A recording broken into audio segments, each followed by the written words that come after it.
Salut mes chers collégiens, mes chères collégiennes. Toujours on est dans le champ lexical du genre policier, de la nouvelle policière.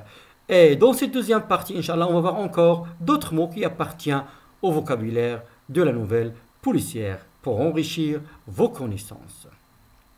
Alors déjà, on a travaillé le champ lexical du genre policier. On a vu la police, policier, matraque, victime, le sang, le médecin légiste, etc. Vous avez vu l'arme du crime, un couteau, le criminel,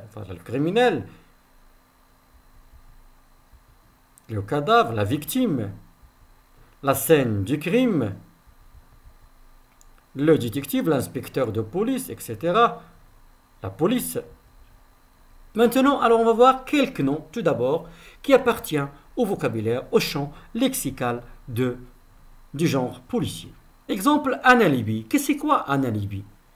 Un alibi, c'est une preuve qui nous montre qu'une personne n'était pas coupable parce qu'elle n'était pas au moment du crime sur le lieu du crime. Alors, l'alibi, c'est une preuve qu'un suspect était absent du lieu du crime lorsqu'il a été commis. L'autopsie. Quand est-ce qu'on fait l'autopsie? Lorsqu'on a trouvé un cadavre, on fait l'autopsie pour chercher pourquoi la personne est morte. Alors, c'est un examen médical effectué après la mort d'une personne. Et cela a permis, entre autres, de découvrir les véritables raisons des décès. Le criminel, le malfaiteur, toujours la personne qui a commis le crime, le délit, ça veut dire le crime qui a été commis.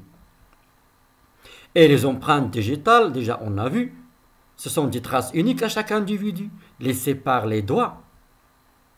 Et l'hypothèse, on avance les hypothèses pour chercher les mobiles du crime, aussi le crime. Alors, c'est une supposition qui vise à expliquer le crime. Les indices, les traces, ce sont des pistes qui aideront les enquêteurs à retrouver la trace du criminel. Exemple, les empreintes, la trace ADN, sang, salive, cheveux, fibres, etc. Le mobile, ça veut dire le motif du crime. Pourquoi on a commis le crime? Alors, les raisons qui poussent un coupable à commettre une faute. Exemple, l'argent, par exemple, la jalousie, la mort, la vengeance, la folie, la drogue, etc.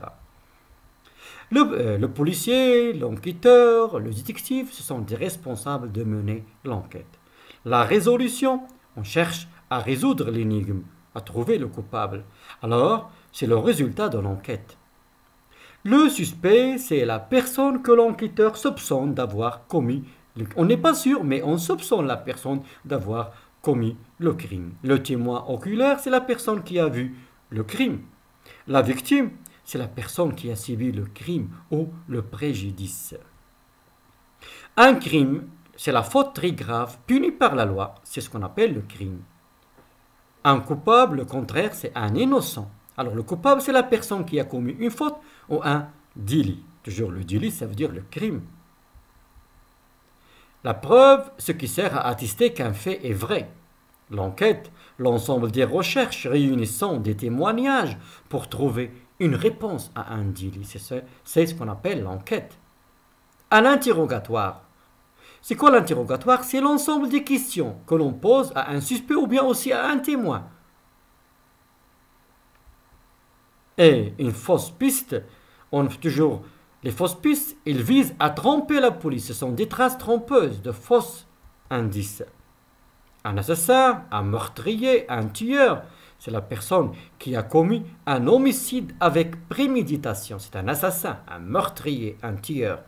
L'arme du crime, l'arme servant à attaquer. Exemple, couteau, revolver, main nue, une tronçonneuse, une batte de baseball, une voiture, le coupe-papier, un objet lourd, etc. Ce sont les armes de crime. Un portrait robot, c'est le portrait élaboré par la police en se basant sur la description d'un témoin.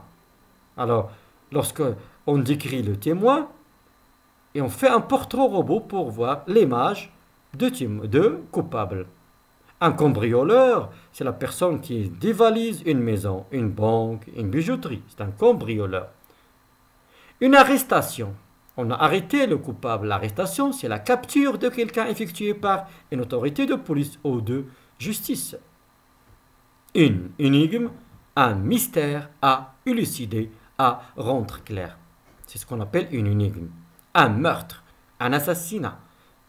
L'action de tuer délibérément un être humain avec violence. Un coup de feu, le tir de balle. Un complice, la personne qui aide le malfaiteur. Un gangster, membre d'un gang. D'une association de malfaiteurs, bandits. C'est un ensemble des bandits. Le cadavre, c'est le corps d'un homme privé de vie. La scène de crime, c'est le périmètre, l'ensemble des différents lieux où se sont produits un ou des crimes. Une agression, un acte violent à l'égard d'une ou plusieurs personnes, destiné à blesser la personne. C'est une agression. L'effroi, grande frayeur qui glace, épouvante, terreur. Maintenant, on va voir quelques verbes ou bien expressions, toujours qui appartiennent au vocabulaire de genre policier. Exemple, mener une enquête, enquêter, interroger la victime, les témoins, soumettre quelqu'un à l'interrogatoire, découvrir le vol, apercevoir, trouver, commettre un crime, perpétrer, effectuer, déduire, tirer comme conséquence, logique, conclure, opérer, faire agir, relever des empreintes digitales, prendre, chercher, repérer des indices, chercher, repérer des pistes qui aideront l'enquêteur à retrouver la trace du criminel, mettre la main sur un suspect, retrouver, arrêter, faire comparaître devant le tribunal, présenter en justice. Et voilà encore d'autres verbes qui appartiennent au vocabulaire du genre policier. Témoigner, accuser, blanchir quelqu'un, tendre un piège, filer, faire une filature, avoir du flair, soupçonner, emprisonner, demander, exiger une rançon, etc. Alors voilà quelques mots, expressions encore, qui appartiennent au vocabulaire de la nouvelle policière.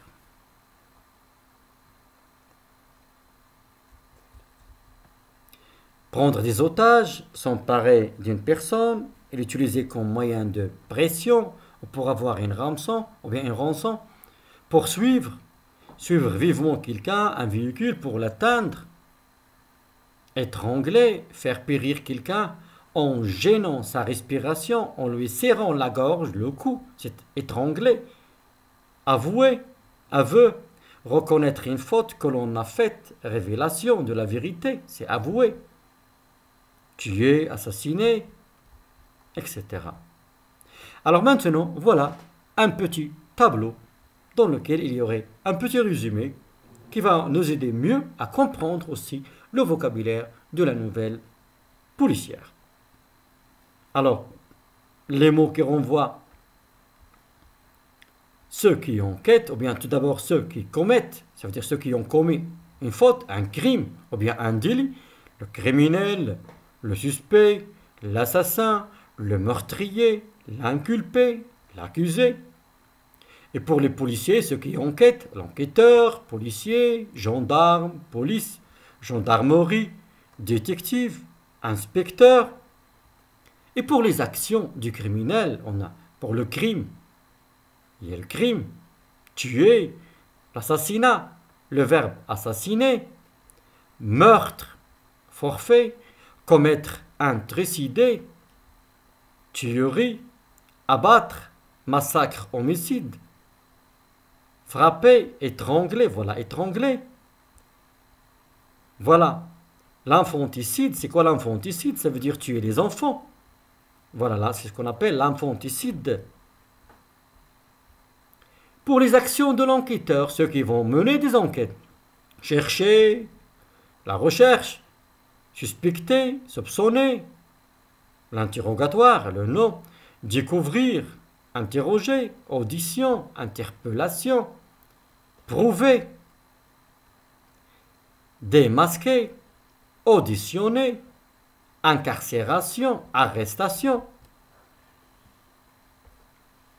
Pour les éléments de l'enquête, les indices, témoignages, les témoins, empreintes, l'arme, le mobile. C'est quoi le mobile? Ça veut dire pourquoi on a commis le crime.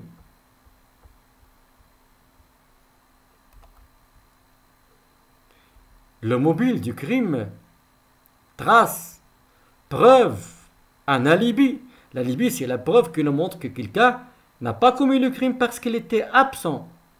Le moment du crime, il n'était pas sur le lieu du crime. C'est un alibi. Alors voilà un tableau qui peut vous aider encore à mieux comprendre et aussi acquérir et aussi utiliser le vocabulaire du genre policier. À bientôt.